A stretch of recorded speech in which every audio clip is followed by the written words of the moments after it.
And you may have experienced this yourself. If you're under tremendous pressure, oftentimes that pressure will go into blame, right? Suddenly you just need to get angry at somebody and take everything out on somebody else. Or self-loathing, sometimes both at the same time. Sometimes grandiosity. I'm bigger than everybody, and at the same time self-loathing, and I'm worse than everybody. So pressure from the outside has a profoundly deep, destructive influence on one's inner spiritual state. But it also, so just think of the individual when things aren't going your way, whatever your world is. You know, if you're an actor and actress, you're not getting a job. If you're a musician, your music isn't selling. If you're a student, you aren't getting good grades. Whatever your deal is, when things from the outside go badly, we tend, unless we're amazingly spiritually, emotionally healthy, we tend to take it out on ourselves and or other people. And when is in a particularly low spiritual state, we look for scapegoats. We look for people to blame. And that is common internally, and it's common culturally and common nationally. It's just the way human nature is. So we look at the rise of Wahhabi Islam since the 1920s, the Muslim Brotherhood and other similar phenomena. A lot of it is rooted in a very deep hatred of the West. Okay? I think a deep hatred of France and England for what they objectively did. And you know, if you talk to people from for example, Iran and Iraq and so forth, you'll hear anger at the British that for us sounds bizarre. You know, because when we think of the British, we think of a failed empire. Well, the wounds that Britain imposed in the Middle East, right, are incalculable from the perspective of someone who lives there.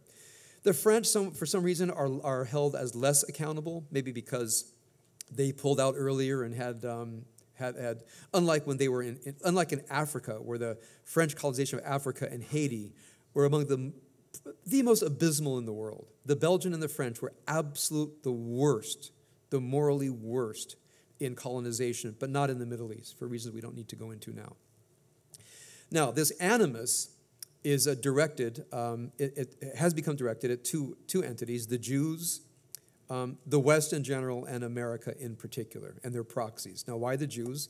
As you can imagine, in Islamic thought, the Jews had a status. They were called dhimmi, D-H-I-M-M-I, which means a protected minority that was to be kept in a subservient status.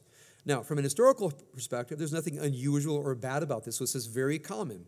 If you are a separate racial, linguistic, national group living among a dominant culture, nearly every culture has made sure to keep that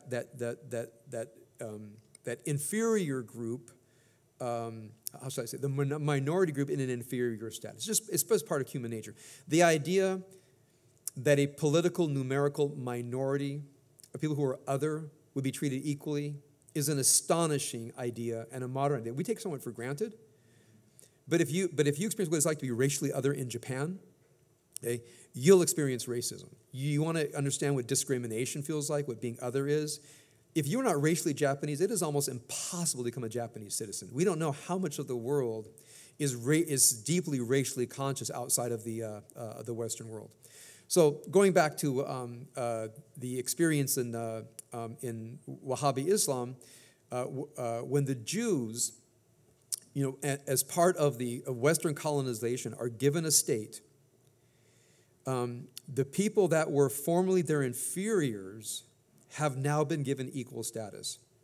And again, I don't want to cast aspersions here, but it's something like if you go into the Deep South right after the Civil War and somebody sets up a free black state that suddenly begins to become an economic marvel. The envy and resentment it would create among the veterans of the Confederate veterans of the Civil War.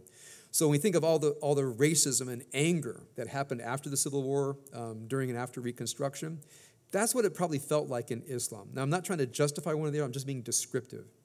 That when after the humiliation and the colonization and the establishment of the state of Israel, which means the former dhimmi now are equals, the desire to destroy the state of Israel was not only to destroy Israel, but it had profound symbolic meaning of reestablishing what I would call the Islamic world, the Islamic worldview, what Islam is, right? And there's always a memory of the glorious past, and the past was indeed glorious.